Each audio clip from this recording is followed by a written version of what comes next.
Hello दोस्तों, मैं आरिफ खान आप सबका अद्वैत एजुकेशन के इस प्लेटफॉर्म पर स्वागत करता हूं, जहां पर हम आपको सरकारी नौकरी से संबंधित सभी तरह की जानकारी प्रदान करते हैं।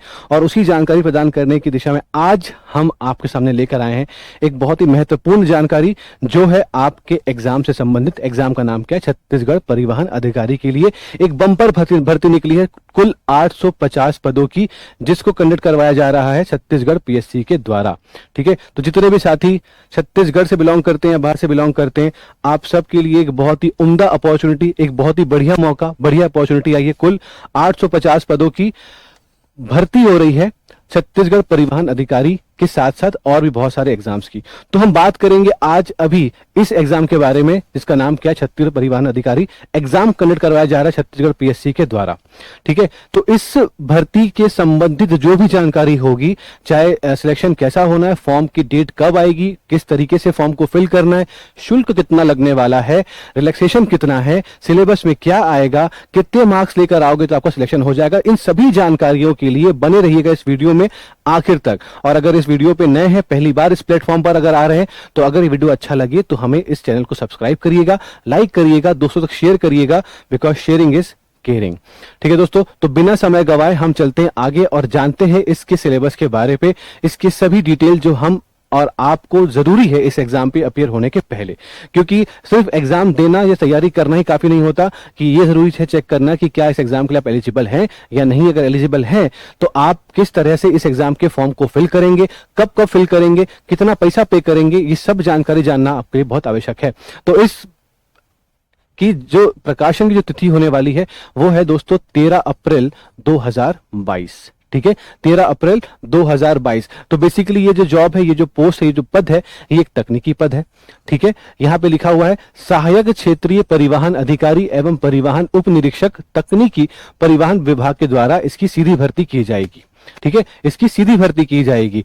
ऑनलाइन किस तरीके से फॉर्म फिल किया जाएगा दोस्तों? ऑनलाइन फॉर्म फिल किया जाएगा, ऑफलाइन फॉर्म नहीं फिल किया जाएगा। तो ऑनलाइन फॉर्म फिल करने की तिथि होती है, वो तिथि देके रखिए 15 अप्रैल 2022। सबसे इंपॉर्टेंट, एग्जाम देना तो बात की बात है, दे कब पाओगे? जब फॉर्म भरोगे। तो फॉर्म कब भरोगे दोस्तों? 15 अप्रैल से मध्याह्न 12 बजे से लेकर 14 मई 2022 रात्रि 12 बजे तक, 12 नहीं 11:59 तक। ठीक है, समय का खास ध्यान रखिएगा, एक एक मिनट कीमती होता है। ठीक है, वक्त किसी के लिए इंतजार नहीं करता। अगर इस 11:59 को आपने अगर 12 बजा लिया तो आपके 12 बज जाएंगे, या फॉर्म नहीं भर पाएंगे। ठीक है, तो समय का ध्यान रखिएगा। 15 अप्रैल से फॉर्म शुरू हो जाएगा। तो मैं अपनी अगर आपको एक्सपीरियंस शेयर करूं, या अगर मैं आपको ये कहूं, तो आप 15 अप्रैल से 16 अप्रैल से या 15 से लेकर 20 अप्रैल के बीच में ही अपना फॉर्म फिल कर दें। क्योंकि जितना समय आप बिताएंगे, गवाएंगे और आखिरी समय पर फॉर्म फिल करेंगे तो ट्रैफिक बहुत ज्यादा हो जाता है। कभी कभी आप रह जाते हैं, क्योंकि 11:59 तक फॉर्म नहीं भरा तो आप रह जाएंगे इस दौड़ से। ठीक है, तो ये बताया गया है कि विज्ञापित पद, जो पद के बारे में बात की जा रही है, तो आवेदन जो है वो केवल और केवल ऑनलाइन ही स्वीकार किए जाएंगे। इस भ्रम में मत रहना कि मैं इस पते पर, इनके पते पर यहां पर भेज दूं अपना फॉर्म लिखकर कि मैं एलिजिबल हूं, फॉर्म भर सकता हूं, तो आपका फॉर्म स्वीकार नहीं किया जाएगा। ठीक है, वो पत्र को आयोग स्वीकार नहीं करेगा अगर वो आप ऑफलाइन सेट करते हैं तो। ठीक है, और सबसे पहली बात कि परीक्षा में आवेदन करने के पहले जितने भी अभ्यर्थी हैं, जितने भी एस्पिरेंट्स हैं, वो ये जरूर सुनिश्चित कर ले कि वो परीक्षा में प्रवेश हेतु सभी पात्र शर्तों को फॉलो करते हैं या शर्तों को पूरा करते हैं। अगर शर्तों को पूरा नहीं करते हैं तो प्लीज आप फॉर्म ना भरें। ठीक है, अगर आपकी पात्रता सभी पूरा करने वाले अभ्यर्थी को ही आवेदन करना चाहिए, ये बात कहिए, ऑब्वियस सी बात है, अंडरस्टूड सी बात है। परीक्षा के सभी स्तरों पर उनका प्रवेश पूर्णतः अंतिम होगा, चाहे वो निर्धारित पात्रता शर्तों को पूरा करते हो। अभ्यर्थी को प्रवेश पत्र जारी किए जाने का अर्थ ये नहीं होगा कि उसकी अभ्यर्थता को आयोग द्वारा अंतिम रूप से स्वीकार कर लिया गया है। इसका मतलब कि आपने, मान लीजिए आपकी एज उतनी नहीं हुई और आपने फिर भी फॉर्म फिल कर दिया, और क्योंकि उस समय आपके डॉक्यूमेंट्स रिक्वायर्ड नहीं होते हैं, आपने फॉर्म फिल कर दिया, इसका ये मतलब नहीं कि आपको अभ्यर्थी के तौर पे स्वीकार कर लिया गया हो। जब आगे का प्रोसीजर होगा, आपका डॉक्यूमेंटेशन होगा, अगर उस समय मालूम चला कि आपने गलत तरीके से फॉर्म फिल किया है, तो आपकी पात्रता को, आपकी इसको क्या कर दिया जाएगा, फॉर्म को रद्द कर दिया जाएगा। ठीक है, तो दोस्तों हम ऐसा काम करेंगे नहीं, हमें पता है, अगर हम उसके पात्र होंगे तभी हम कर पाएंगे। ठीक है, तो परीक्षा के लिए अभ्यर्थियों को परीक्षा शुल्क देना होगा। पोर्टल शुल्क का भुगतान जो होगा, परीक्षा शुल्क व पोर्टल शुल्क दोनों को ध्यान रखिएगा। ठीक है, दोनों की बात करते हैं तो क्रेडिट कार्ड, डेबिट कार्ड और इंटरनेट बैंकिंग या कैश डिपॉजिट के माध्यम से किया जा सकता है। इसका क्या फीस डिपॉजिट। तो परीक्षा शुल्क जो होगा उसका भुगतान के लिए किसी बैंक के ड्राफ्ट या चेक स्वीकार नहीं किए जाएंगे। पहले हुआ करता था, अब चेक वाली बात नहीं है, ड्राफ्ट वाली बात नहीं है। आपको credit card, debit card, internet banking या कैश का भुगतान कर कर ही, डिपॉजिट कर कर ही आप कर सकते हैं। ठीक है, इसकी आवेदन की तिथि हमने देख चुकी, 15 अप्रैल 2022 से 12 से लेकर 14 मई 11:59 मध्य रात्रि आपको यहां तक, तब तक ये फॉर्म फिल करना है। ये तारीख हमने देखी हुई है। इसके साथ साथ में ऑनलाइन आवेदन में अगर कोई त्रुटि होती है, ठीक है, इस आवेदन में अगर कोई त्रुटि होती है तो उसके सुधार का कार्य जो होगा, वो आवेदन करने की जो तिथि है वो कौन सी है दोस्तों, वो है 15 मई 2022, 12 बजे से लेकर 15 मई उपरांत 12 बजे से लेकर 19 मई 2022 रात्रि 11:59 तक किया जा सकता है। कोई भी त्रुटि हो तो त्रुटि का सुधार 15 मई से 19 मई तक किया जा सकता है। समय का ध्यान रख लीजिएगा, 12 है और वहां पर 11:59 रात्रि के समय तक। ठीक है, और अगर आपने ऑनलाइन आवेदन में सशुल्क त्रुटि सुधार करना है, मतलब पैसा पे करके आपको त्रुटि सुधार करना है, तो उसके लिए भी तारीख दे के रखी हुई है। वो तारीख कब से है, उसकी अंतिम तिथि के बाद, मतलब उसके बाद 20 मई 2022 को 12 बजे से लेकर 24 मई 2022 की रात्रि 11:59 तक। यहां पर त्रुटि सुधार में पैसे नहीं लगेंगे, यहां पर त्रुटि सुधार में पैसे, मतलब हमारी आंख बाद में खुली और हमने गलत फॉर्म भर दिया था, डेट देखी, अरे 19 तारीख निकल के 20 तारीख आ चुकी है, मतलब त्रुटि सुधार कर सकते हो, लेकिन अब यहां पर आपको पैसा देना पड़ेगा, वो शुल्क देना पड़ेगा। और शुल्क रखा गया, निर्धारित किया गया यहां पर 100 रुपए। शुल्क सुधार के लिए क्या करना है, आपको सशुल्क जो देना है त्रुटि सुधार के लिए, वो है 100 रुपए। ध्यान रखिएगा इस बात का। ठीक है, ये बहुत इंपॉर्टेंट चीजें हैं, जो खास खास बातें मैं आपको बता दे रहा हूं, क्योंकि क्या होता है कि डेट कब से कब तक है, हम सुधार कब से कब तक कर सकते हैं, एलिजिबल है कि नहीं है, किस एज तक फॉर्म भर सकते हैं, उसका पाठ्यक्रम सिलेबस क्या होता है, ये मुख्य बातें हैं जिस पर हम यहाँ पर, और कितने पोस्ट निकली सबसे जरूरी, उसके बाद ही हम आगे बढ़ सकते हैं। ठीक है दोस्तों, तो यहां पर क्या हो गया कि ऑनलाइन आवेदन कर दिया, त्रुटि सुधार के लिए आपको 100 रुपए देने पड़ेंगे अगर आपने इस समय के बाद में सुधार किया होगा तो, और वो त्रुटि सुधार केवल एक ही बार किया जाएगा और उसको भी ऑनलाइन किया जाएगा। ठीक है, ये जरूरी है, ये सिर्फ कार्य सिर्फ एक बार ऑनलाइन ही किया जाएगा, ऑनलाइन ही किया जाएगा, ध्यान रखेंगे इस बात का। ठीक है, बात करते हैं श्रेणी सुधार के लिए। दोस्तों श्रेणी सुधार की बात करते हैं तो इस मामले में यदि कोई अभ्यर्थी जो कि आरक्षित वर्ग के रूप में भरे गए अपने ऑनलाइन पत्र पर सुधार करके उसे अनारक्षित वर्ग किया जाता है, मतलब रिजर्व कैटेगरी से अनरिजर्व कैटेगरी में चेंज करना, कभी कभी हो जाता है जल्दबाजी में, हड़बड़ी में हम उसको रिजर्व को अनरिजर्व को रिजर्व कर देते हैं, मालूम चला यार गलत हो गया, फिर आपने उसको अनरिजर्व किया, क्योंकि रिजर्व की फीस अलग है और अनरिजर्व की फीस अलग होती है।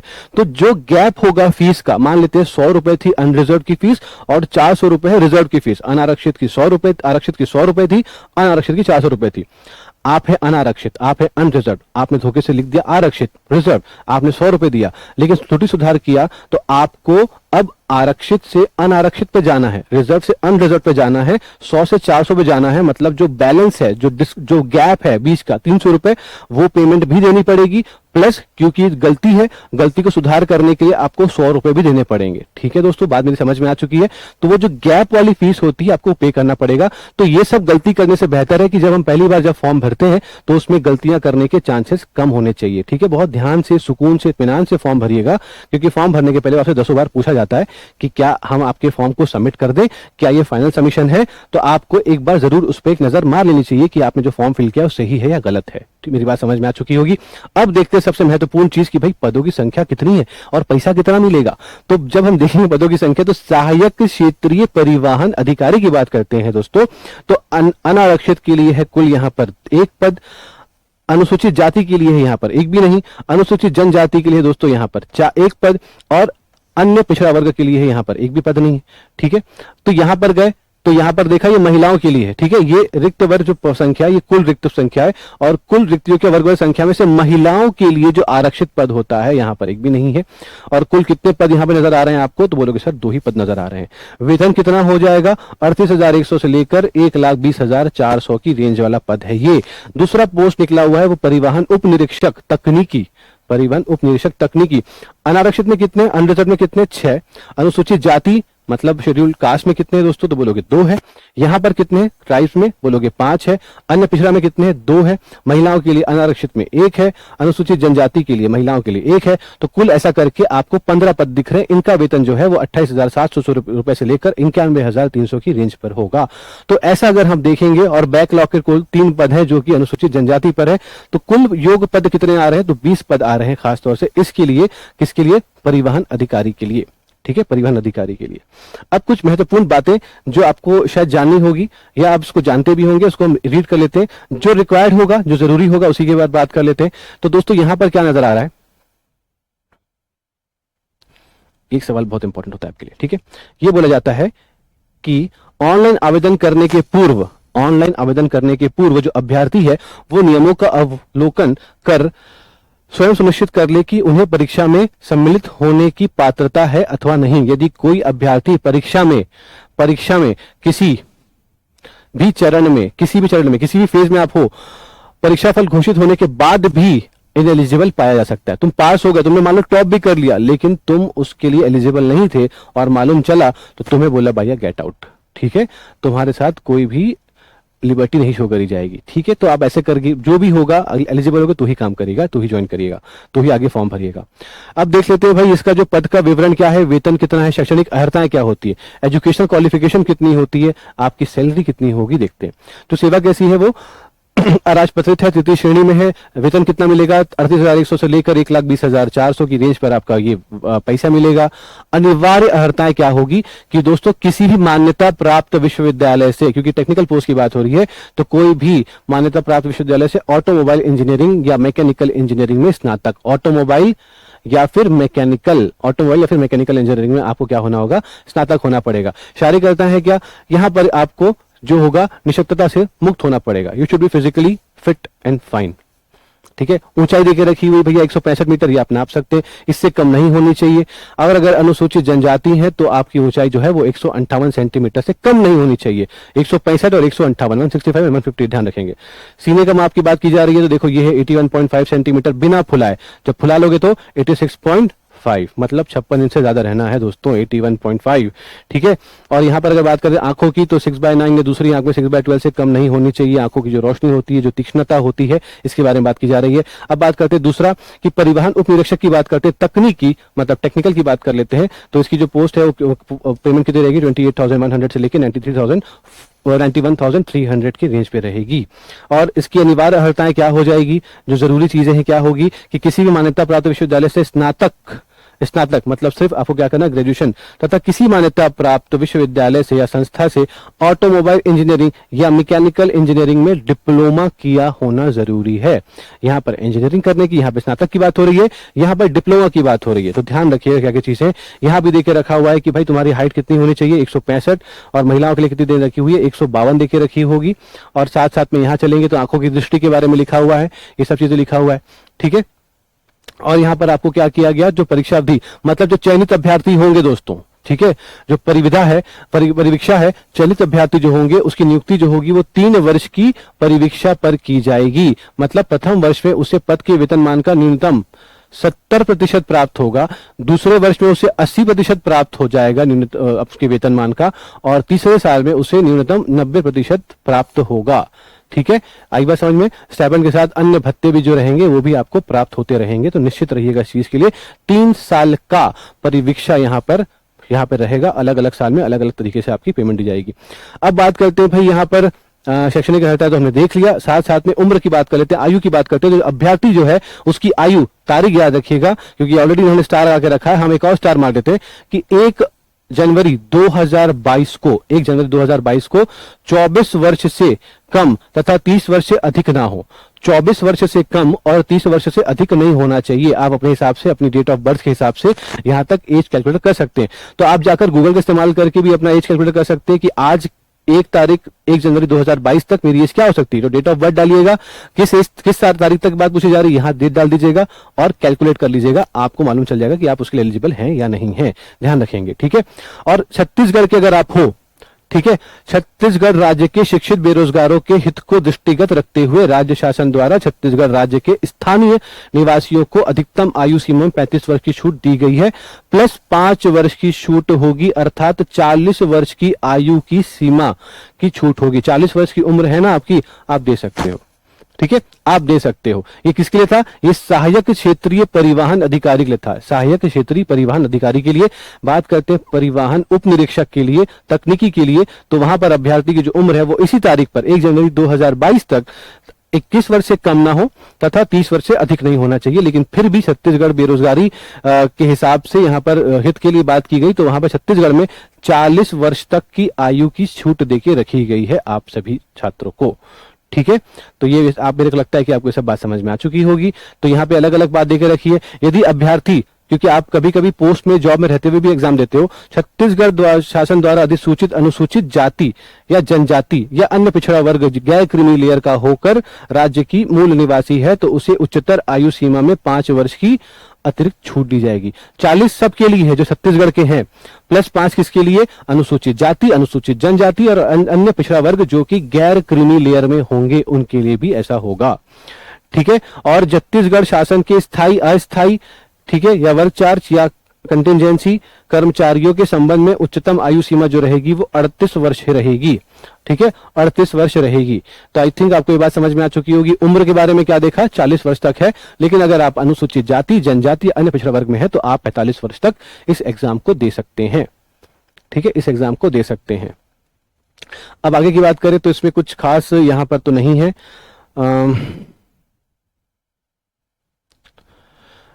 ये सब पॉइंट इजी पॉइंट है। तो यहां चलते हैं। अभ्यर्थी जो है ऑनलाइन करने के आवेदन करने के बाद, जैसे पहले कहा गया था कि विज्ञापन में दर्शित जो आवश्यक शैक्षणिक अर्हताएं हैं, पंजीयन है, जो अनुभव है, उसको आयु के अनुरूप अपनी अर्हता की जांच करे और सुनिश्चित करने के बाद ही इस फॉर्म को भरे। ठीक है, उस फॉर्म को भरे, अन्यथा उसको इनएलिजिबल डिक्लेयर कर दिया जाएगा। ठीक है, समय दर समय उसकी एलिजिबिलिटी को यहाँ पर चेक किया जाता है। आयु संबंधी प्रमाण पत्र के लिए वो सामान्यतः क्या होते हैं? हम हाई स्कूल या हायर सेकेंडरी या मैट्रिकुलेशन सर्टिफिकेट को हम यहाँ पर प्रेजेंट करते हैं अपनी एज को कैलकुलेट कराने के लिए, ये करने के लिए कि हम 21 वर्ष पार कर चुके हैं या 24 वर्ष से ज्यादा के हम हो चुके हैं। ठीक है, और आपको जब आप फॉर्म भरोगे, जब आपको देना होगा कि आप एलिजिबल हैं उस मार्क्स, उसके लिए एग्जाम के लिए, तो आपको पूरी अंक सूची लेकर आनी पड़ेगी। अंडरस्टूड सी बात होती है, यहाँ पर कुछ विशेष बात आपको नहीं होती है। जो भी फॉर्म भरेगा उसको इतना ज्ञान तो होता ही होता है। ठीक है, चलो इसके आगे देख लें जाति प्रमाण पत्र के बारे में कि यदि कोई अभ्यर्थी छत्तीसगढ़ राज्य का मूल निवासी हो और अनुसूचित जाति, जनजाति या फिर अन्य पिछड़ा वर्ग का होगा क्रीमी लेयर के अलावा, तो उसे उस श्रेणी में आता हो तो उसे विज्ञापन पर दर्शित छूट जो है आयु में दी जाएगी। बट कब? आप बाद में अपना जाति प्रमाण पत्र है वो उसे वहां पर प्रस्तुत कर सकते हैं। किसके सक्षम? प्राधिकारी द्वारा छत्तीसगढ़ राज्य का स्थायी जाति प्रमाण पत्र आपको प्रस्तुत करना होगा, तभी आपको इसमें छूट मिलेगी, अन्यथा नहीं मिलेगी दोस्तों। ठीक है, और यहाँ जो छूट मिली जा रही है किसको क्या मिली हुई है, तो यहाँ पर आप इसको जरा एक नजर मार लीजिएगा, क्योंकि इसमें से अनकॉमन चीजें होती हैं। इसमें कुछ विशेष आपको बताने की बात नहीं हो गई। यहाँ पर अगर हम बात करते हैं तो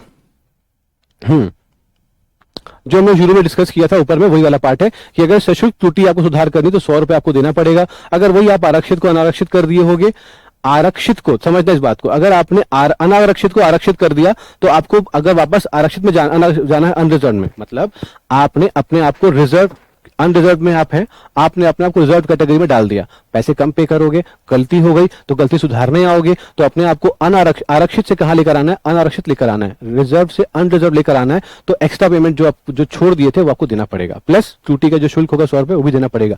लेकिन अगर आप आरक्षित हैं और धोखे से आपने अनारक्षित पे टिक कर दिया, ठीक है, और 400, 500, 500 जो पेमेंट करता आपने पेमेंट कर दी और उसके बाद त्रुटि सुधार किया, उसके बाद 100 रुपए दिया त्रुटि सुधार के लिए, वापस अगर आप आरक्षित में आते हो तो आपको कोई भी पैसा नहीं देना होगा। ठीक है, आपको कोई पैसा नहीं देना होगा, आपको कोई पैसा नहीं देना होगा।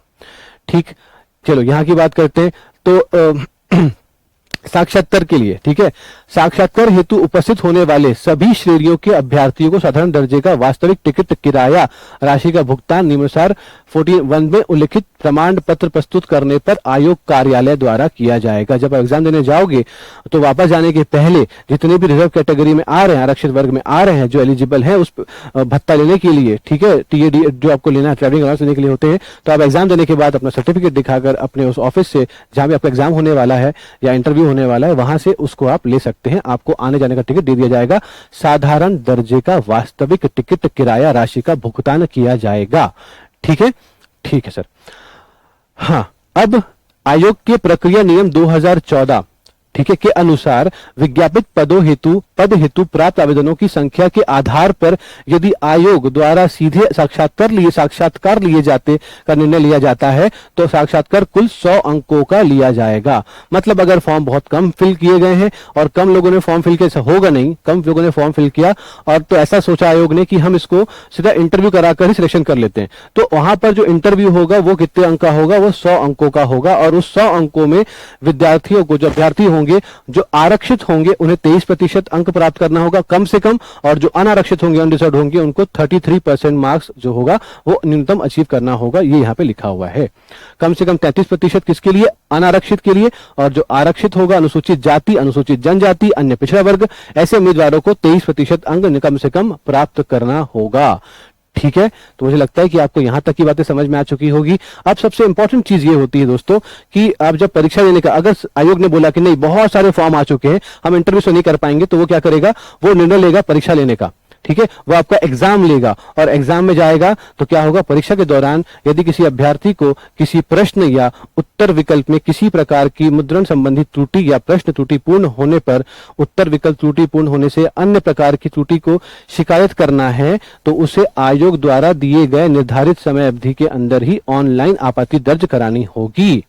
ठीक है, ये बात समझ में आ गई है। जो आपको पता ही है कि अगर आयोग ने एग्जाम लिया तो परीक्षा में अगर कोई त्रुटि नजर आती है, सर ये क्वेश्चन गलत है, मैंने पढ़ा था एनसीईआरटी में, ये गलत आंसर लिया गया है मॉडल आंसर में, तो मैं चाहता हूं क्वेश्चन को चेंज किया जाए, तो प्रूफ के साथ ऑनलाइन उस त्रुटि को क्या करना पड़ेगा, रिक्वेस्ट करनी पड़ेगी, जो निर्धारित समय उन्होंने बताएंगे आपको। ठीक है, तो मुझे लगता है यहां तक की बातें क्लियर हो चुकी है। चलिए बढ़ते हैं आगे, और सबसे महत्वपूर्ण चीज आपको मिलने वाली है वो क्या है, इसका पाठ्यक्रम, भैया सिलेबस कैसा होगा, एग्जाम का प्रोसीजर, अगर एग्जाम होता है तो उसका प्रोसीजर कैसा होगा। तो मालूम चला सर एग्जाम जो होगा वो 2 चरणों में होगा, जो एग्जाम की जो प्रक्रिया होगी वो 2 फेजेस में होगी। पहला होगा क्या, प्रथम चरण में परीक्षा ली जाएगी, दूसरे चरण में साक्षात्कार इंटरव्यू लिया जाएगा। तो परीक्षा जो होगी दोस्तों वो होगी 300 अंक का होगा, और जो इंटरव्यू होगा वो 30 अंक का होगा। तो इन ऑल आपको 330 अंक का इम्तिहान देना पड़ेगा। 300 प्लस 30, 300 परीक्षा होगी, 30 अंक जो होंगे वो आपके इंटरव्यू के होंगे। ठीक है, और प्रश्न किस तरीके से पूछे जाएंगे, 300 अंक के प्रश्न होंगे, हर एक प्रश्न जो होगा वो 2 अंक का होगा। ठीक है, ईच क्वेश्चन कैरीज 2 मार्क्स।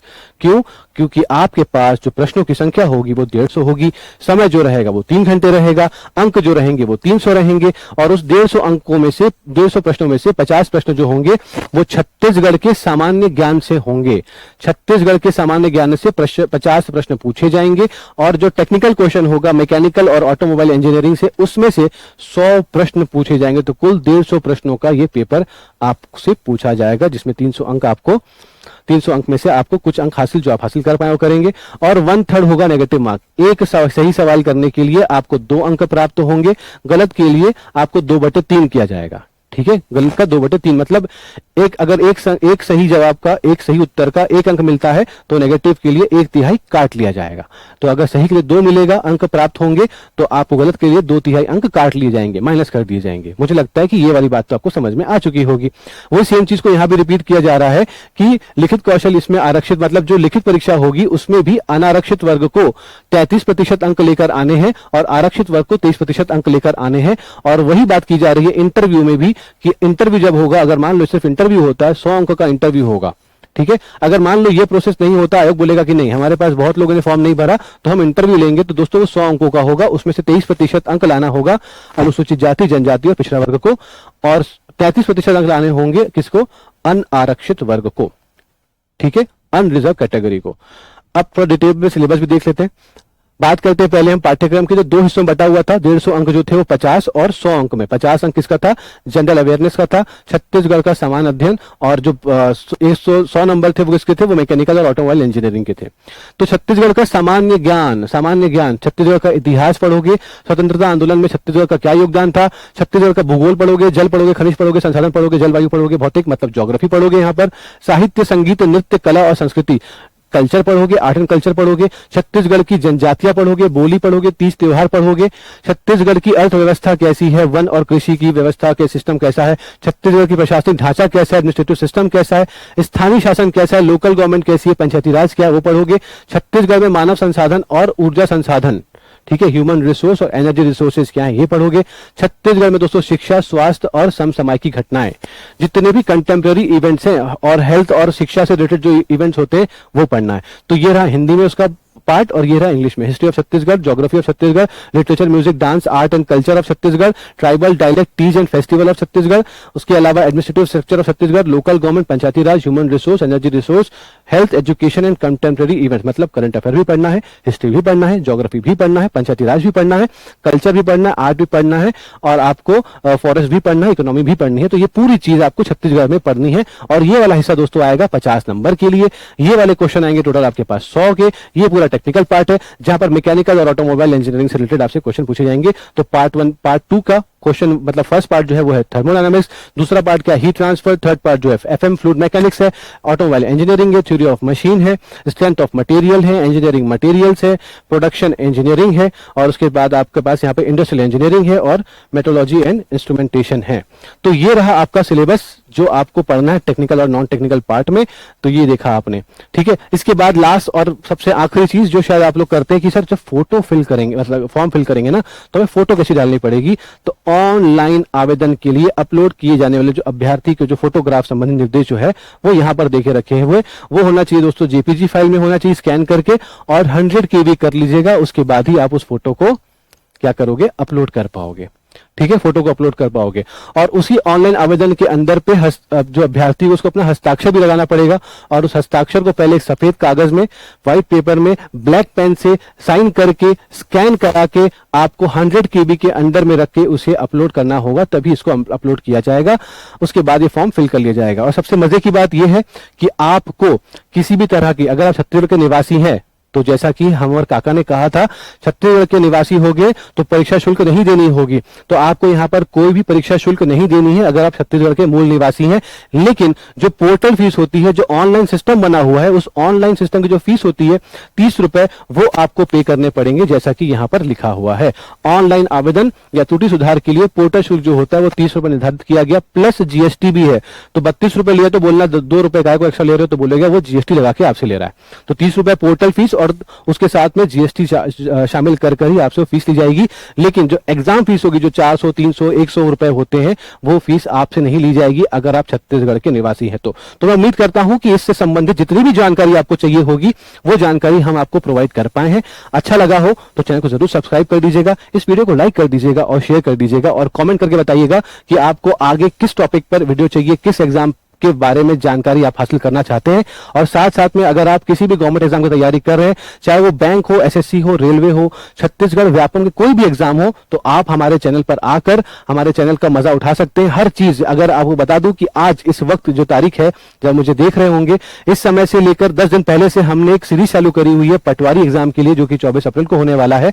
पटवारी पे सिलेक्शन वाले क्वेश्चन जिसका भरपूर लाभ छत्तीसगढ़ के कोने कोने से सभी विद्यार्थी उठा रहे हैं। मैं उम्मीद भी करूंगा कि आप भी जुड़े हमसे और हमारी इस सेवा को, मुफ्त सेवा का भरपूर लाभ उठाएं और अपने सिलेक्शन को मजबूत कर ले, कंफर्म कर ले। तो thank you so much, all the very best, take care, God bless you, study very well, bye bye.